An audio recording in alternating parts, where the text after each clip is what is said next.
ভবিষ্যৎ হচ্ছে বঙ্গোপসাগর ঘিরে। আমাদের পরবর্তী বাংলাদেশকে নিয়ে ভাবতে হলে অবশ্যই বঙ্গোপসাগরকে প্রাধান্য দিয়ে পরবর্তী বাংলাদেশকে ভাবতে হবে। প্রিয় কক্সবাজারবাসী, আপনাদের কক্সবাজার যেমন অপার সম্ভাবনা রয়েছে, ঠিক একইভাবে অনেক সমস্যাও রয়েছে। তার মধ্যে একটা প্রধান সমস্যা ছিল ট্যাবলেট বডি। আপনারা ইতিমধ্যে ট্যাবলেট বডিকে উৎখাত করেছেন, বডিকে উৎখাত করা গিয়েছে। এখন আমাদেরকে লড়াই করতে হবে ট্যাবলেটের বিরুদ্ধে, ইয়াবার বিরুদ্ধে, মাদকের বিরুদ্ধে। প্রিয় কক্সবাজারবাসী, আপনাদের আরো সমস্যা রয়েছে। রোহিঙ্গারা নোবেলের লোভে খুনি শেখ হাসিনা বাংলাদেশে রোহিঙ্গাদের তখন আশ্রয় দিয়েছিল। কোন সেফ এক্সিট নিশ্চিত না করে রোহিঙ্গাদের ভবিষ্যৎকে ঝুঁকিপূর্ণ করে তুলেছে। আমাদের অতি দ্রুত কক্সবাজারের জীববৈচিত্র্য এবং পরিবেশ বাঁচাতে হলে আমাদের এই রোহিঙ্গা সমস্যার সমাধান করতে হবে।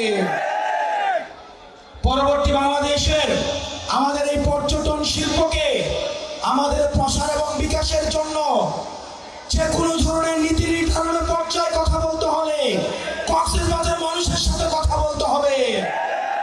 এখানের মৎস্য চাষীদের, লবণ চাষীদের যে ন্যায্য হিস্সা সেগুলোকে নিশ্চিত করতে হবে।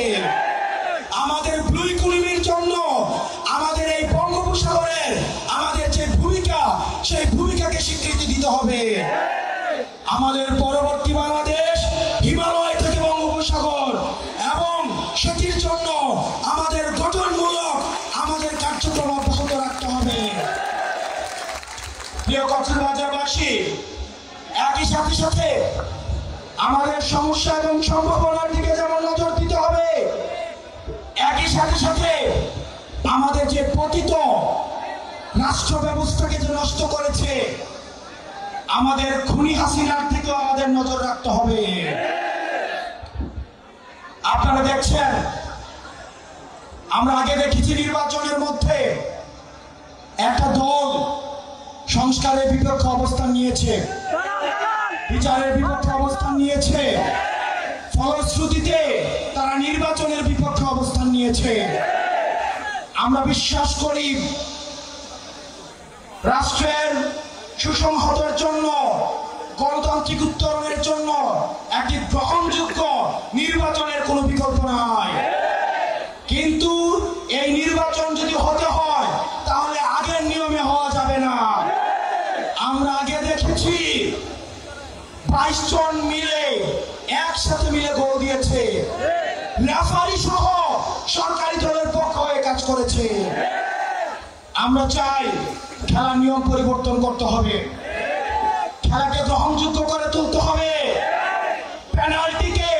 পেনাল্টির মধ্য দিয়ে গোল দেওয়াকে বিবেচনা করা যাবে না।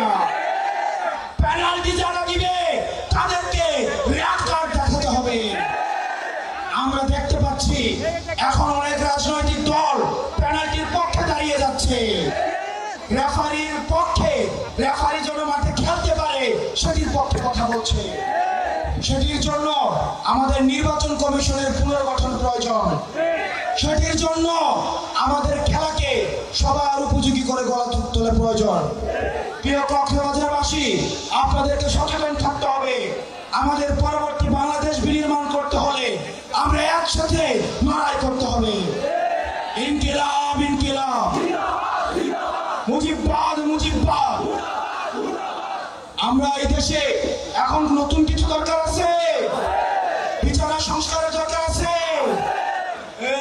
এই মুহূর্তে দরকার বিচার আর সংস্কার, এই মুহূর্তে দরকার বিচার আর সংস্কার।